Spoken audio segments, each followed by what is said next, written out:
Dear student, आपके अपने YouTube channel global science IQ में आप सभी लोगों का मैं हार्दिक स्वागत करती हूँ। इसी के साथ साथ आप सभी लोगों को गुड इवनिंग।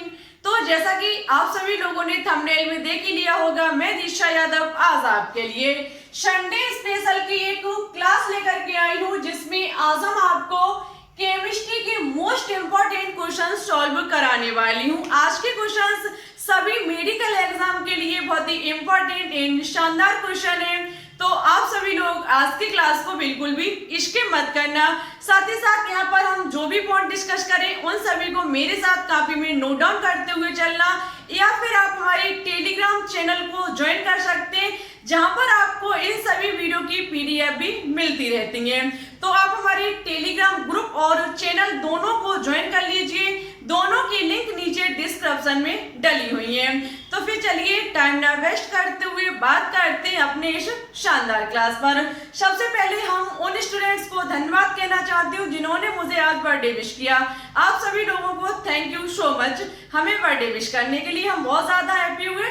तो फिर चलिए अब हम बात करते हैं अपने आज के फर्स्ट क्वेश्चन पर। आज का फर्स्ट क्वेश्चन है कि बराबर अनुपात में मिलाए गए ग्लूकोज तथा फ्रक्टोज के मिश्रण को कहते हैं। बराबर अनुपात में मिलाए गए ग्लूकोज तथा फ्रक्टोज के मिश्रण को कहते हैं सुक्रोज, गन्ने की शर्करा, प्रतिप शर्करा या फिर भूरी शर्करा। तो स्टूडेंट्स याद रखना, यहाँ पर जो बराबर अनुपात में मिलाए गए ग्लूकोज और फ्रक्टोज के मिश्रण को सुक्रोज कहा जाता है। ठीक है, ग्लूकोज और फ्रक्टोज का जब बराबर रेशियो मिलाया जाता है तो इसको क्या कहा जाता है, इसको सुक्रोज कहा जाता है। ऑप्शन नंबर ए जो होगा वो इस क्वेश्चन का राइट आंसर होगा।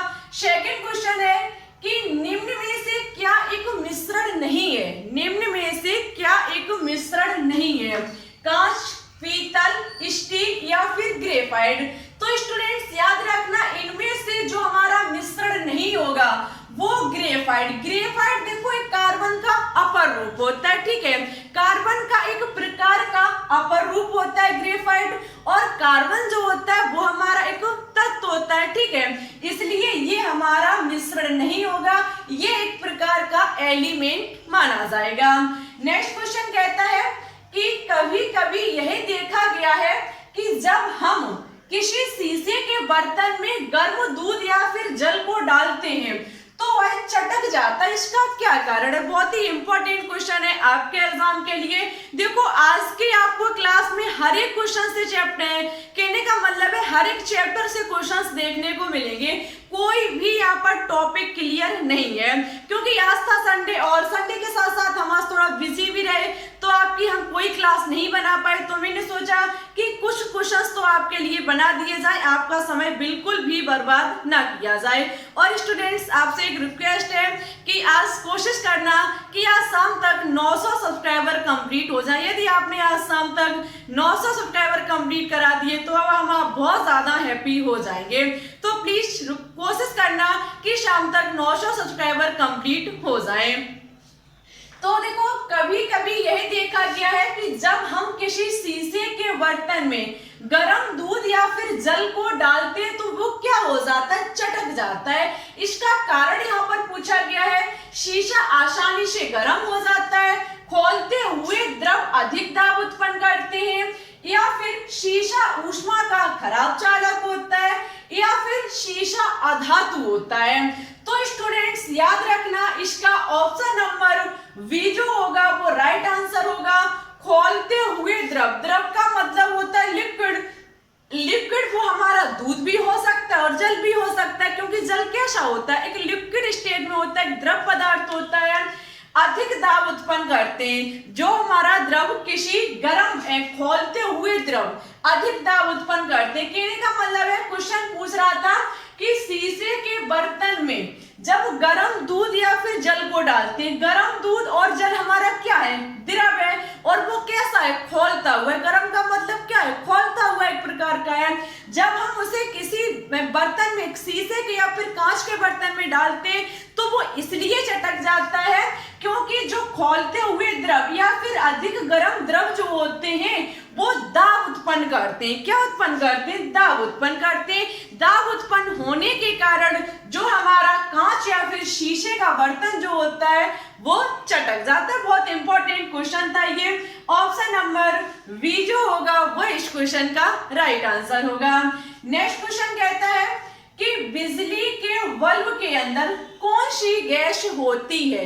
बिजली के बल्ब के अंदर कौन सी गैस होती है? वायु होती है, ऑक्सीजन होती है, नाइट्रोजन होती है या फिर कार्बन डाइऑक्साइड होती है? तो देखो, बिजली के बल्ब के अंदर नाइट्रोजन गैस होती है। आपको पता होना चाहिए बल्ब के अंदर जो बल्ब के अंदर होती है वो आर्गन अक्रिय गैस भी पाई जाती है। जो हमारी आर्गन अक्रिय गैस या फिर उत्कृष्ट गैस जो होती है वो बल्ब में भरी होती है, ठीक है। साथ ही साथ इसमें कौन सी गैस भरी होती है? नाइट्रोजन भी भरी होती है। और एक बात का अच्छे से याद रखना, जो बल्ब के तार होते हैं वो टंगस्टन के बने होते हैं, ठीक है। बल्ब के जो फिलामेंट होते हैं, बल्ब के जो फिलामेंट आपको दिखते होंगे, जहां से आपने देखा होगा कभी बल्ब गौर से, तो अंदर उसके देखना कांच के ऐसे ऐसे करके तार घूमे होंगे जिन्हें फिलामेंट कहा जाता है, वो हमारे टंगस्टन के बने होते हैं। ये भी पॉइंट अच्छा है, इसे अच्छे से याद रखना, टंगस्टन के बने होते हैं। कौन? बिजली जो हमारे बल्ब होते हैं उनके फिलामेंट। नेक्स्ट क्वेश्चन कहता है कि रासायनिक रूप से शुष्क हिम है। हिम का मतलब होता है बर्फ, ठीक है। तो रासायनिक रूप से शुष्क बर्फ है कार्बन डाइऑक्साइड, अशुद्ध जल से बना हुआ, ठोस सल्फर डाइऑक्साइड, अपशून्य पर रखा हिम। तो स्टूडेंट्स, ठोस कार्बन डाइऑक्साइड, ठोस कार्बन डाइऑक्साइड को क्या कहा जाता है? शुष्क बर्फ या फिर शुष्क हिम कहा जाता है, क्योंकि हिम का मतलब होता है क्या? बर्फ होता है, ठीक है। ऑप्शन नंबर ए जो होगा वो इस क्वेश्चन का राइट आंसर होगा।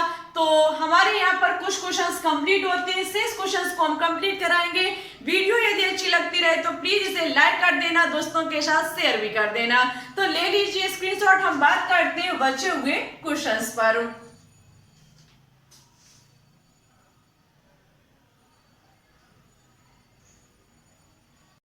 तो फिर चलिए बात करते हैं नेक्स्ट क्वेश्चन पर। नेक्स्ट क्वेश्चन है कि बैटरियों में इस्तेमाल होने वाला अम्ल है, बैटरियों में इस्तेमाल होने वाला अम्ल है CH3COO जो कि हमारा एसिटिक अम्ल होता है, HCl जो कि हाइड्रोक्लोरिक अम्ल होता है, H2SO4 सल्फ्यूरिक अम्ल होता है, HNO3 हमारा नाइट्रिक अम्ल होता है। तो देखो स्टूडेंट्स, बैटरियों में इस्तेमाल होने वाला जो हमारा अम्ल है वो है H2SO4। H2SO4 सल्फ्यूरिक अम्ल का प्रयोग बैटरियों में किया जाता है। जैसे कि आपने इन्वर्टर देखा होगा, तो इन्वर्टर में जो भरा होता है, इन्वर्टर में जो अम्ल भरा होता है जिससे करंट पैदा एक प्रकार का होता है, वो हमारा सल्फ्यूरिक अम्ल ही होता है, ठीक है। आपने देखा होगा जो इन्वर्टर होते हैं उनकी बैटरियों में जो एक प्रकार का द्रव पदार्थ सा भरा होता है वो हमारा सल्फ्यूरिक अम्ल ही होता है। ऑप्शन नंबर सी जो होगा वो इस क्वेश्चन का राइट आंसर होगा। नेक्स्ट क्वेश्चन कहता है कि लोहे के पाइपों को संक्षारण से बचाने के लिए उसके ऊपर जस्ते की परत चढ़ाई जाती है। इस प्रक्रिया को कहते हैं, कॉपी में नोट डाउन कर लेना, माइंड में अच्छे से बैठा लेना, ये एग्जाम में क्वेश्चन पूछा जा सकता है। वेरी इंपॉर्टेंट क्वेश्चन है कि लोहे के पाइपों को संक्षारण से, संक्षारण की प्रकार की हमारे लोहे के पाइपों को हानि पहुंचाती है, ठीक है। संक्षारण एक प्रकार की हमारी जंग होती है को रोकने के लिए उस पे जस्ते की परत चढ़ाई जाती है। इस प्रक्रिया को क्या कहते हैं? इलेक्ट्रोप्लेटिंग, गैल्वेनीकरण, तापनोशीतन या फिर वल्कनीकरण। Very very important. And option number B जो होगा वो इस क्वेश्चन का राइट आंसर होगा। जब हम किसी भी लोहे के पाइप पर जस्ते की परत चढ़ाते हैं तो उसे जस्तीकरण भी कहते हैं, ठीक है, उसे जस्तीकरण कहा जाता है। और इस प्रक्रिया को गैल्वेनीकरण कहा जाता है। इस प्रक्रिया को क्या कहा जाता है? गैल्वेनीकरण कहा जाता है, ठीक है। यदि हम जस्ते की परत किसी भी लोहे के पाइप पर चढ़ा देंगे तो उस पर जंग नहीं लगेगी, ठीक है। आपने देखा होगा जब लोहे के जो गेट होते हैं मकानों पर, लोहे के गेट को लगाने से पहले उन पर कलर किया जाता है। कलर क्यों किया जाता है, इसका मतलब ये होता है कि इस पर बारिश के टाइम जंग ना लगे, ठीक है। यदि जंग लग जाएगी तो हमारा गेट जल्दी खराब हो जाएगा, मींस संचारण से रोका जाता है, उसमें पहुंचने वाली हानि से रोका जाता है, ठीक है। नेक्स्ट क्वेश्चन कहता है कि रसोई गैस किसका मिश्रण है? CO2 का, ब्यूटेन का, प्रोपेन का, मीथेन और एथिलीन का, या फिर कार्बन डाइऑक्साइड और ऑक्सीजन गैस का।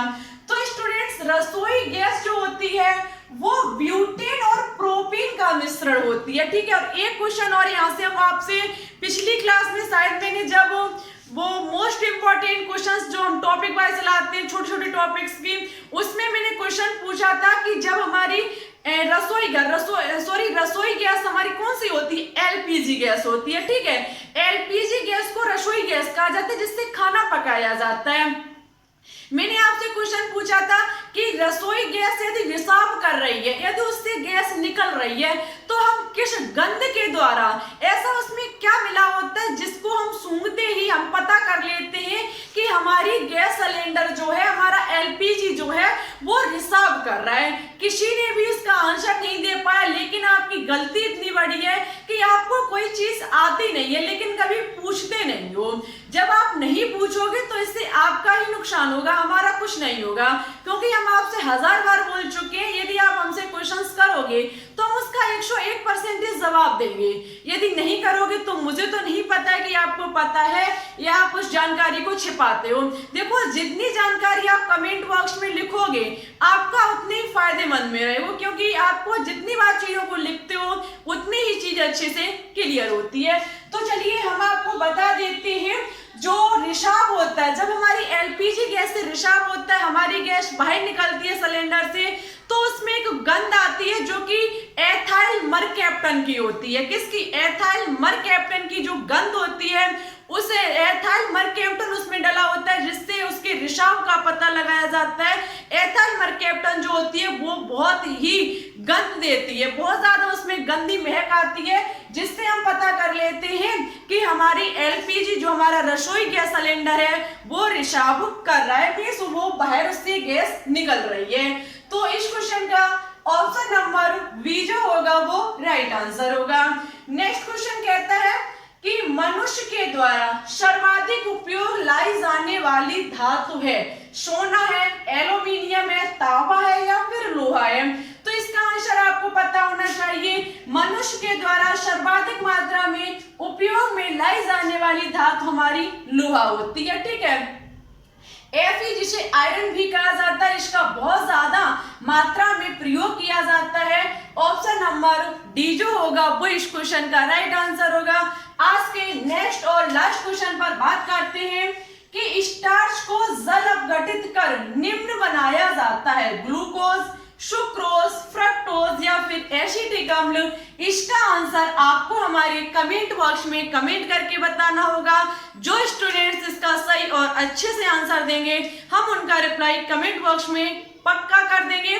तो इसका आंसर देने की कोशिश करना। यदि ना आया, यदि आपको इसका आंसर ना पता हो तो आपसे हाथ जोड़ करके रिक्वेस्ट है कमेंट बॉक्स में लिख देना, क्योंकि छिपाने से कुछ नहीं होता है। आप आंसर भी नहीं देते और ये भी नहीं बताते हो कि हमें पता है या नहीं है। यदि बताओगे तो हम उस चीज को समझाएंगे और नहीं बताओगे तो कोई बात नहीं है।